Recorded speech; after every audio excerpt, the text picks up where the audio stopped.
الحمد لله رب العالمين والصلاة والسلام على سيد الأنبياء والمرسلين وعلى آله وأصحابه أجمعين. أعوذ بالله السميع العليم من الشيطان الرجيم. بسم الله الرحمن الرحيم. إنك لا تسمع الموتى. اللہ سبحانہ و تعالیٰ نے قرآن مجید میں کئی ایک مقامات پر یہ بات بیان فرمائی کہ آپ مردوں کو نہیں سنا سکتے، جیسا کہ سورہ نمل آیت نمبر 80 میں اللہ رب العالمین نے ارشاد فرمایا کہ انک لا تسمع الموتى، اور سورۃ الروم آیت نمبر 52 میں رب کریم نے ارشاد فرمایا کہ فانک لا تسمع الموتى. یہ دونوں آیت کا مفہوم یہی ہے کہ یقیناً آپ مردوں کو نہیں سنا سکتے. لا تسمع، آپ نہیں سنا سکتے مردوں کو.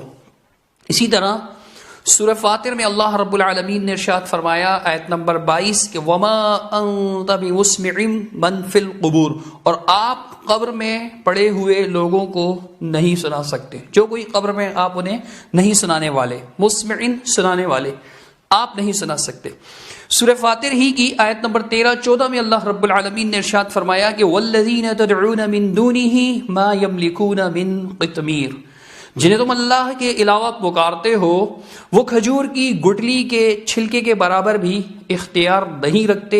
اللہ رب العالمین نے ارشاد فرمایا ان تدعوہم لا يسمعوا دعاءکم، اگر تم انہیں پکارو تو وہ تمہاری پکار کو، تمہاری دعاؤں کو سن نہیں سکتے. ولو سمعوا ما استجابوا لکم، اگر وہ سن بھی لیں تو تمہاری دعا کو قبول نہیں کر سکتے. اسی طرح اللہ رب العالمین نے سورۃ الاحقاف آیت نمبر 5 میں ارشاد فرمایا کہ وَهُمْ عَنْ دُعَائِهِمْ غَافِلُونَ، کہ وہ ان کی دعاؤں سے، ان کی پکار سے غافل ہیں. اللہ رب العالمین نے یہ جو بات بیان فرمائی کہ تم نہیں سنا سکتے، تمہاری دعا نہیں سن سکتے، یعنی ان کی دعاؤں سے، یعنی جو ان کو پکارنے والے بندے، جو لوگوں کو پکارتے ہیں حاجت روا سمجھ کر، مشکل کشا سمجھ کر، رب کریم نے فرمایا کہ جن کو پکارا جاتا ہے وہ ان کی پکار سے غافل ہے. تو اللہ رب العالمین نے سنانے کی بھی نفی کی اور سننے کی بھی نفی ہے کہ وہ دعائیں نہیں سنتے، لیکن تمہاری دعائیں نہیں سنتے، تمہاری دعاؤں سے غافل ہے.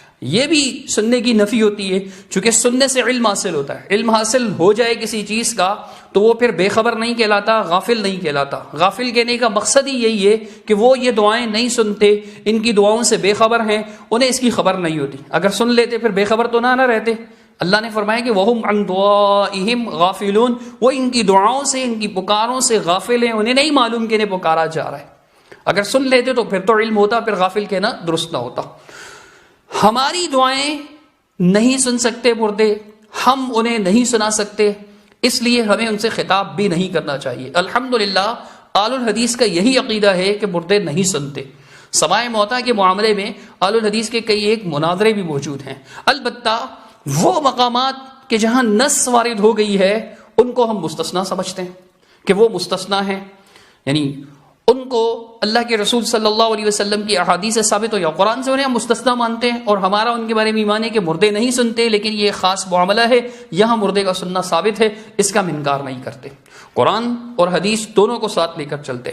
لیکن خضر حیات بکھروی صاحب نے اس مسئلے کو بھی بنیاد بنایا، اس بات کی کہ آل الحدیث کا قرآن پر ایمان نہیں، یا اس بات کی بنیاد بنایا کہ جی آل الحدیث جو ہے وہ قرآن مجید پر حدیث کو، روایت کو ترجیح دیتے ہیں. روایت کہتے ہیں، وہ حدیث تو کہتے بھی نہیں ہم، روایت کو ترجیح دیتے ہیں.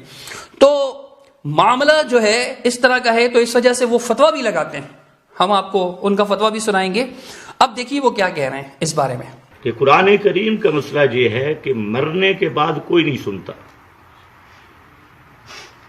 اور اللہ تعالیٰ نے فرمایا ما انت بمسمع من فی القبور انک لا تسمع الموتى شیئا. یہ شیئن یہ دوسرا مفعول ہے. لا تسمع باب متعدی ہے، اور متعدی کے دو مفعول ہوتے ہیں. الموتى ایک کو ذکر کیا، دوسرا مفعول ذکر نہیں کیا تعمیم کے لیے، یعنی کوئی مردہ کوئی چیز نہیں سنتا. قرآن یہ کہتا ہے، جبکہ اہل حدیث کہتے ہیں کہ مردہ جوتوں کی آہٹ سنتا ہے. اچھا، روایت میں آ گیا. دیکھیں ایک بات ہے اصول کی. اب دیکھیں انہوں نے آیت پڑھ کر کیا کہا کہ کوئی مردہ کوئی چیز نہیں سنتا، کوئی مردہ کوئی چیز نہیں سنتا، جبکہ اہل حدیث کہتے ہیں کہ مردہ جو ہے وہ جوتے کی آہٹ سنتا ہے. اور ایسا کیوں کہتے ہیں؟ کہتے ہیں روایت میں آتا ہے. بے شک ہم رسول اللہ صلی اللہ علیہ وسلم کی حدیث کا انکار تو نہیں کر سکتے، حدیث میں آ گیا، اور یہ حدیث عام نہیں ہے، حدیث عام نہیں ہے کہ ہر وقت جوتے کی چاپ سنتے رہتے ہیں، جو جائے وہاں پر چلتا پھرتا رہے قبرستان میں تو مردے جو ہے وہ جناب ان کے جوتوں کی چاپ سن رہے ہوتے ہیں. ایسا نہیں ہے، حدیث خاص ہے. مسند احمد میں بھی ہے، صحیح مسلم شریف اور بعض دیگر کتب میں بھی یہ روایت مروی ہے. صحیح مسلم شریف 2870 رسول اللہ صلی اللہ علیہ وسلم کا فرمان سیدنا انس رضی اللہ تعالی عنہ سے مروی، فرمایا رسول اللہ صلی اللہ علیہ وسلم نے کہ ان المیت اذا وضع فی قبرہ انہ لیسمع خفق نعالہم اذا انصرفوا. فرمایا کہ جب میت کو اس کی قبر میں رکھا جاتا ہے، وضع کیا جاتا ہے، رکھا جاتا ہے، تو وہ جوتے کی چاپ سن رہا ہوتا ہے جبکہ وہ لوٹ رہے ہوتے ہیں. شرکاء، جنازے کے شرکاء جو اسے دفن کرنے کے بعد لوٹ رہے ہیں، ان کے جوتوں کی چاپ سنتا ہے. حدیث سے ثابت ہے. یہاں ہمارا معاملہ کیا؟ اسی طرح قلیب بدر کا واقعہ ہے کہ اللہ کے رسول صلی اللہ علیہ وسلم نے جب مشرکین مکہ جو بدر کی جنگ بدر میں قتل ہو گئے تھے، ہلاک ہو گئے تھے، ان کی لاشوں کو اللہ کے رسول صلی اللہ علیہ وسلم نے ایک کنویں میں ڈلوا دیا تھا. قلیب بدر جس کو کہا جاتا ہے، کنویں میں ڈلوا دیا تھا. اب اس گھڑے کے پاس اللہ کے رسول صلی اللہ علیہ وسلم آ کر کے کھڑے ہوئے، اور آپ صلی اللہ علیہ وسلم نے کہا او فلان فلان کے بیٹے، او فلان فلان کے بیٹے. صحیح بخاری اور دیگر کتب میں یہ حدیث آتی ہے. تو اس موقع پر اللہ کے رسول صلی اللہ علیہ وسلم نے ان سے خطاب کیا. اس موقع پر رسول اللہ صلی اللہ علیہ وسلم نے یہ ارشاد فرمایا، صحیح بخاری شریف کی حدیث نمبر 3980 ابن عمر رضی اللہ تعالیٰ عنہ سے مروی کہ انہم الآن یسمعون، کہ اس وقت یہ سن رہے ہیں. ابن عمر رضی اللہ تعالیٰ نے یہ الفاظ بیان کیے کہ اس وقت یہ سن رہے ہیں. امی عائشہ نے بیان فرمایا کہ یسمعون کے بجائے یعلمون کہا کہ اس وقت یہ جان رہے ہیں، اس وقت یہ جان رہے ہیں. یہ اللہ کے رسول صلی اللہ علیہ وسلم کی حدیث اس وقت کے لیے خاص ہے، یعنی اس وقت کی بات ہے، عمومی بات نہیں ہے، یہ خاص واقعہ ہے.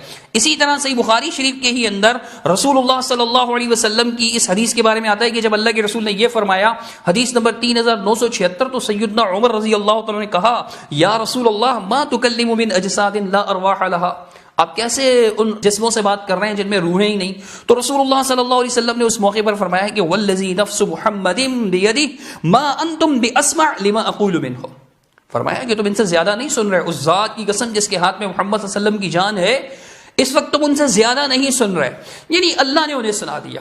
ہمارا عقیدہ کیا ہے کہ دیکھیں اللہ تعالیٰ نے جہاں ہمارے سنانے کی نفی کی، سورہ فاطر میں اللہ رب العالمین نے وہاں پہلے یہ بیان فرمایا کہ ان اللہ یسمع من یشاء وما انت بمسمع من فی القبور. اللہ جسے چاہے سنا سکتا ہے، آپ نہیں سنا سکتے، ہم نہیں سنا سکتے. ہمارے سنانے کی نفی کی ہے. تو جب ہمارے سنانے کی نفی کی ہے تو ہمیں انہیں پکارنا بھی نہیں چاہیے، ان سے مدد مانگنا بھی نہیں چاہیے. قبروں سے دور کی تو بات ہی چھوڑیے، قبر کے قریب جا کر بھی ان کو نہیں پکارنا چاہیے، ان سے دعا بھی نہیں کرنی چاہیے، نہ دعا کرنی چاہیے، نہ یہ کہنا چاہیے کہ جی آپ ہمارے لیے دعا کیجیے. جب وہ ہماری دعاؤں سے غافل ہیں، ہماری پکار سے غافل ہیں، ہماری ندا سے غافل ہیں، ہماری آواز سے غافل ہیں، بے خبر ہیں، سنتے ہی نہیں. اگر سن بھی لیں تو جواب تو نہیں دے سکتے، قبول تو نہیں کر سکتے، پھر ان کو یہ کہنے کی ضرورت کیا ہے کہ حضرت آپ ہمارے لیے دعا کیجیے. اگر ہم یہ عقیدہ رکھیں گے جی ہم کہیں گے کہ حضرت آپ ہمارے لیے دعا کیجیے، تو وہ دعا کر لیں گے. تو پھر تو یہ ہوا نا کہ ہم نے جو بولا انہوں نے سنا اور جواب بھی دے دیا. جبکہ اللہ فرماتا ہے کہ لا يسمع دعاءکم، وہ تمہاری دعائیں نہیں سن سکتے، ولو سمعوا ما استجابوا لكم، سن لیا تو جواب نہیں دے سکتے، قبول نہیں کر سکتے. تو اس لیے ان کو نہیں پکارنا چاہیے. یہی ہمارا عقیدہ ہے. لیکن جو احادیث سے ثابت ہے اس کے بارے میں ہم یہ کہتے ہیں کہ اللہ رب العالمین نے انہیں سنایا. چونکہ اللہ نے جہاں یہ بیان کیا کہ جی آپ مردوں کو نہیں سنا سکتے، اس سے پہلے اللہ نے بتایا کہ اللہ جیسے چاہے سنا سکتا ہے. یہ پابندی اللہ کے لیے نہیں ہے. تو یہ جوتوں کی چاپ سنانا، جوتوں کی آہٹ سنانا، یا قلیب بدر کا واقعہ یا کوئی اور ایسا خاص واقعہ جو احادیث سے ثابت ہے، یہ رسول اللہ صلی اللہ علیہ وسلم کی احادیث سے ثابت ہے. ہمیشہ سے یہ احادیث بیان ہوتی چلی آ رہی ہیں. ہو سکتا ہے کسی کو غلط فہمی لگی ہو، لیکن جمہور اہل علم، بلکہ تقریباً تمام اہل علم بھی کہا جا سکتا ہے، چونکہ شاذ اور نادر لوگ جو ہیں وہ گنتی میں نہیں آتے، تو وہ سب اس بات کو تسلیم کرتے رہے. کسی نے قرآن کے خلاف نہیں کہا کہ مولوی صاحب سے قرآن کے خلاف کہہ رہے ہیں اور یہ کہہ رہے ہیں کہ نہیں مردہ سن ہی نہیں سکتا.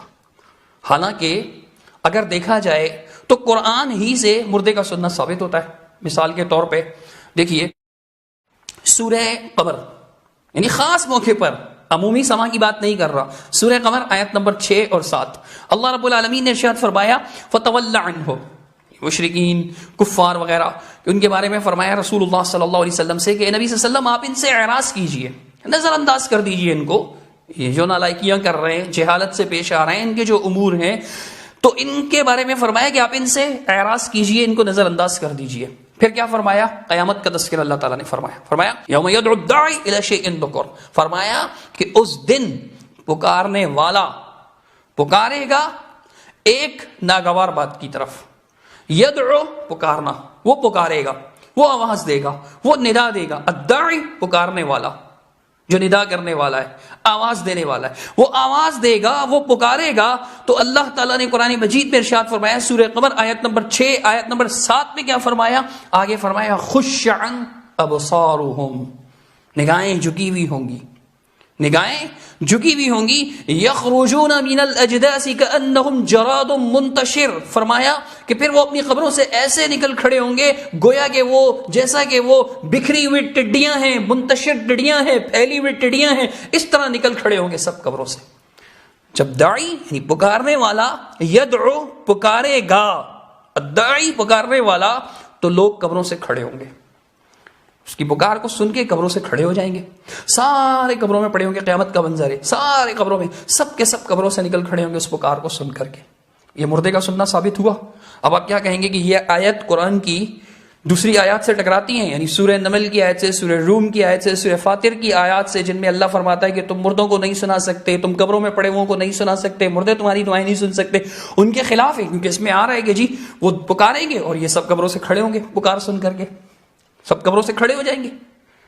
اب ان کی پکارنے کے بعد وہ کھڑے ہوں گے، ان کے پکارنے کے بعد وہ کھڑے ہوں گے۔ اب یہ قرآن سے ہی مردوں کا سننا خاص موقع پر، عام نہیں، عموم نہیں ہے، عمومی قانون نہیں ہے، عمومی بات نہیں، عمومی قانون یہی کہ مردے نہیں سنتے۔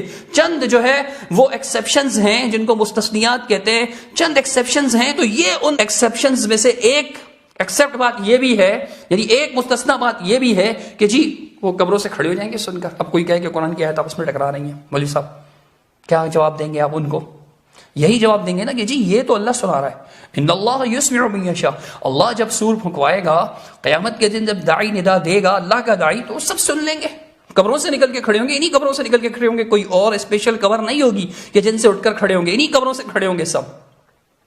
تو اللہ تعالیٰ سنا رہا ہے، اب تعارض نہیں ہے یہاں، اللہ سنا رہا ہے، نفی ہمارے سنانے کی ہے، نفی ہمارے دعاؤں کے سننے کی ہے، سنانے کی بھی ہے سننے کی بھی ہے۔ یہ بات درست نہیں کہ جی سنانے کی نفی ہے سننے کی نفی نہیں ہے، ہم کہتے ہیں سنانے کی بھی ہے سننے کی بھی ہے، چونکہ لا يسمعوا دعاءکم، نہیں سنیں گے وہ، یہاں اسمع یسمع نہیں ہے، یہاں سمع یسمع ہوئی ہے۔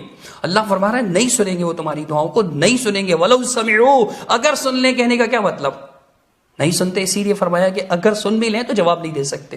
سنانے کی بھی نفی، سننے کی بھی نفی، لیکن ہماری، اللہ کے لیے نہیں۔ ان اللہ یسمع من یشاء، اللہ جسے چاہے، تو کوئی تعارض نہیں ہے، کوئی ٹکراؤ نہیں ہے سورہ قمر کی آیات میں اور ان آیات میں۔ لیکن مولوی صاحب کے قانون کے مطابق چونکہ جب حدیث میں کوئی اس طرح کی بات آتی ہے مردے کے سننے کی، خاص چند واقعات آتے ہیں، تو ان کے بارے میں کہتے ہیں کہ جی یہ تو حدیث جو ہے یہ روایت ہے اور یہ قرآن کے خلاف ہے، قرآن کی حاکمیت ہے، تو ان روایت کو نہیں مانا جائے گا، ان کا انکار کیا جائے گا، یہ حدیث رسول ہی نہیں ہو سکتی، تو اب ان آیات کے بارے میں بولیں گے جی یہ قرآن کی آیت نہیں ہو سکتی۔ بولیے گا، بات تو وہی ہے۔ جب یہاں آپ خاص کریں گے تو وہاں جو حدیث سے ثابت ہے، من مرضی سے نہیں، خواہشات نفسانیہ سے نہیں، خیالات سے نہیں، قیاسات سے نہیں، اجتہاد سے نہیں، رائے سے نہیں، دلیل سے، ثابت شدہ حدیث سے تخصیص جو ثابت ہے اس کو مان لیجئے، کوئی تعارض نہیں، کوئی ٹکراؤ نہیں، اللہ نے سنایا، ہم نہیں سنا رہے، بات ختم ہو جاتی ہے۔ لیکن مولوی صاحب اس میں اتنے شدت اختیار کرتے ہیں، اس قدر شدت اختیار کرتے ہیں کہ ایسی ہی باتوں کی بنیاد پر کہتے ہیں کہ جی یہ اہل حدیث جو ہے وہ روایات کو قرآن پر ترجیح دیتے ہیں، اس لیے یہ بے ایمان اور گمراہ ہیں، ان کا فتویٰ سن لیجئے۔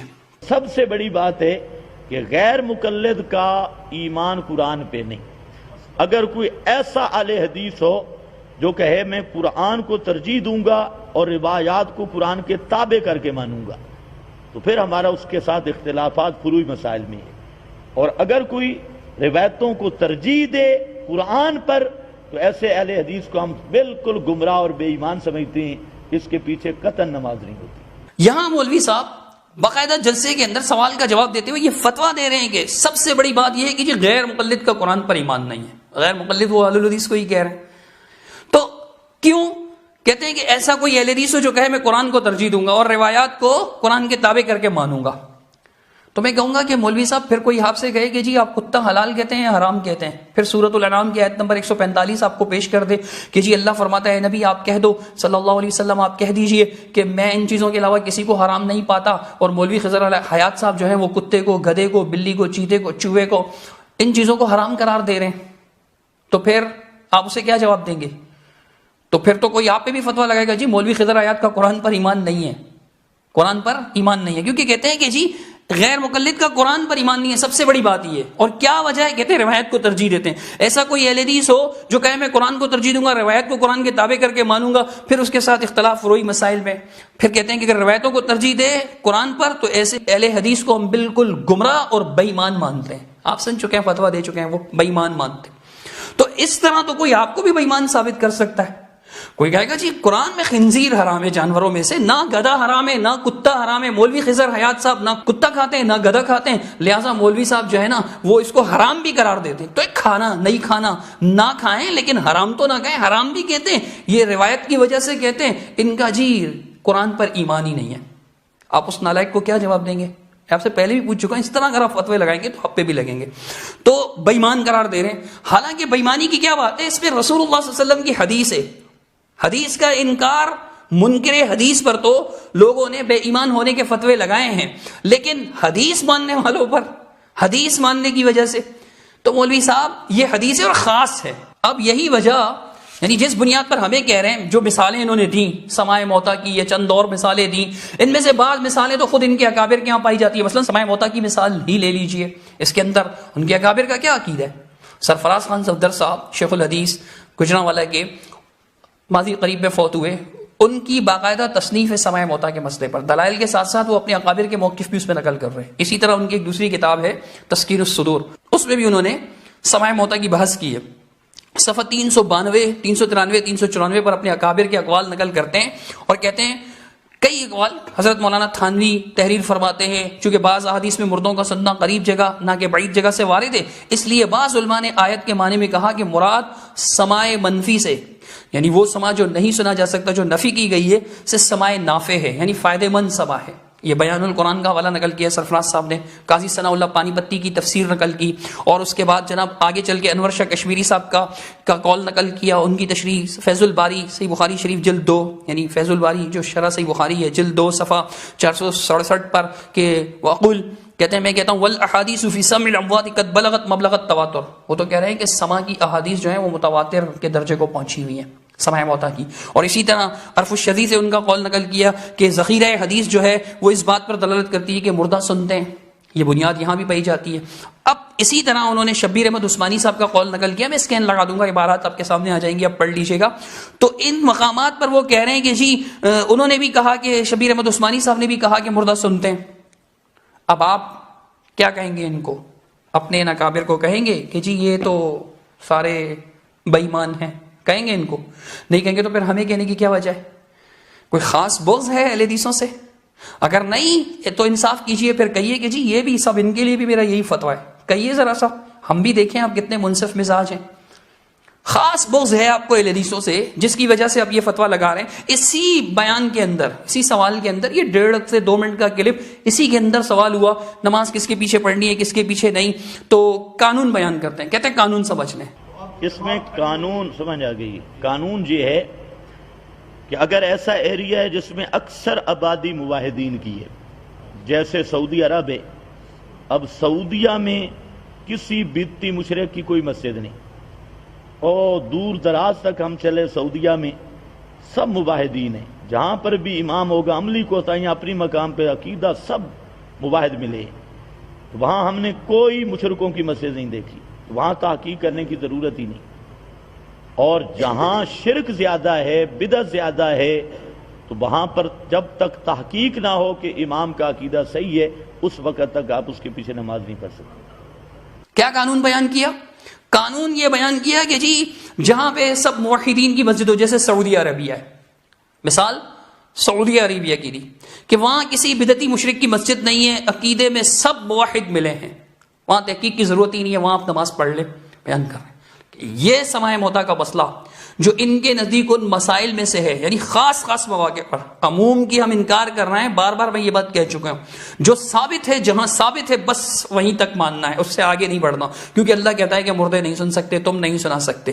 تو یہی مسئلہ بعینہ ہی، یعنی مولوی صاحب نے یہ مثال دی نا جی، اس کا ثبوت کیا ہے کہ یہ لوگ قرآن کو ترجیح نہیں دیتے، روایات کو ترجیح دیتے، روایات کو حاکم مانتے، قرآن کو کی حاکمیت کے قائل نہیں ہے۔ تو مثالیں جو دی ان میں سے ایک مثال یہ بھی ہے، یہی مثال خود سعودیہ کے یہاں پائی جاتی ہے۔ سبھی جانتے ہیں، اہل علم بخوبی جانتے ہیں کہ سعودی عربیہ میں ملکی سطح پر حکومت کی طرف سے لجنت الدائمہ قائم ہے، فتاوی کے لیے کمیٹی قائم ہے، لوگ ان سے فتاوی پوچھتے ہیں، وہ فتوے دیتے ہیں، اور ان کے فتوے پورے سعودیہ میں چلتے ہیں، اور باقاعدہ پچھلے جو فتوے دیے گئے وہ شائع بھی ہوئے۔ پہلے ان کے مفتی اعظم جو ہیں شیخ بن باز اور رحمہ اللہ تھے، مفتی اعظم سعودی عربیہ، ان کا فتویٰ ہے یہ اللجنۃ الدائمہ کی پہلی جلد میں صفحہ 477 پر سوال ہے، 478 پر جواب ہے، اس میں یہ فتویٰ دیا گیا ہے۔ شروع میں یہی لکھا کہ سماع الاصوات من خواص الاحیاء، آوازوں کا سننا یہ زندوں کے خواص میں سے۔ فَإِذَا مَاتَ الْإِنسَانُ ذَهَبَ سَمْعُهُ، جب انسان مر جائے تو اس کی سمع جو ہے وہ چلی جاتی ہے، سماعت چلی جاتی ہے۔ فَلَا يُدْرِكُ أَصْوَاتَ مَنْ فِي الدُّنْيَا، تو وہ ان لوگوں کی آوازوں کو نہیں پا سکتا جو دنیا میں ہیں، وَلَا يَسْمَعُ حَدِيثَهُمْ، ان کی باتیں بھی نہیں سن سکتا۔ پھر دلائل دیے آگے، پھر انہوں نے قلیب بدر والی مثال بھی دی ہے، اس کے نام ساتھ لگا رہے ہیں، اور کہا کہ یہ رسول اللہ صلی اللہ علیہ وسلم کی خصوصیات میں سے ہے۔ پھر آگے انہوں نے قرع نعال والی بھی دی کہ بھئی یہ اصل عام سے خارج ہے، اصل عام سے خارج ہے، مستثنی معاملہ ہے، اور اسی طرح انہوں نے سلام والا مسئلہ بھی پیش کیا۔ سعودیہ والے بھی قائل ہیں، اہل الحدیث کو آپ کہتے ہیں کہ بے ایمان ہیں، جو روایت کو ترجیح دیتے ہیں وہ گمراہ اور بے ایمان ہیں، اور روایت کی ترجیح کی مثال میں سماع موتا والی مثال آپ خود لائیں، خف کے نعال والی حدیث تو باقاعدہ آپ نے بیان بھی کی ہے، یہ تو وہ بھی قائل ہیں اس کے۔ تو کیا کہیں گے آپ؟ پورے بلاد عرب کی تکفیر کر دیں گے کہ جن میں سے کسی کے بھی پیچھے نماز نہ پڑھیں، سب مشرک ہیں، بدعتی ہیں، بے ایمان ہیں، گمراہ ہیں۔ اگر آپ ان کو نہیں کہہ رہے، ان کے لیے نرم گوشہ رکھتے ہیں، تو پھر پاکستان ہندوستان کے اہل الحدیث کا کیا قصور ہے؟ سوچئے گا مولوی صاحب، یا تو پھر یہ کہ آپ کو تحقیق نہیں ہوگی سعودیہ کی، بغیر تحقیق کے علامہ بننا اور پھر فتوے دینا تو مناسب بھی نہیں لگتا۔ اگر آپ غور کریں گے تو یہ بات آپ پر واضح ہو جائے گی کہ قرآن اور حدیث کے درمیان ٹکراؤ نہیں ہے، ٹکراؤ ذہنی اپچ ہے، ذہنی خیال ہے، بلا وجہ آپ کے ذہن میں یہ وسوسہ بیٹھ گیا ہے کہ یہ احادیث قرآن کے خلاف ہیں، وگرنہ عام اور خاص والا معاملہ ہے، جس کی 6 مثالیں آپ نے دی تو 6 میں آپ کو قرآن سے دے چکا ہوں کہ آپ خود بھی وہاں تخصیصات کے قائل ہیں۔ اللہ رب العالمین آپ کو سمجھ عطا فرمائے، حدیث کی اہمیت جس طرح سے کم کرنے کو اپنا مشن بنائے بیٹھیں، اللہ ہی آپ کو اس باطل مشن سے روکے اور توحید و سنت کی حق والی ندا بلند کرنے کی توفیق عطا فرمائے۔ اقول قولی ھذا استغفر اللہ لی ولکم ولسائر المسلمین اجمعین برحمتک یا ارحم الراحمین۔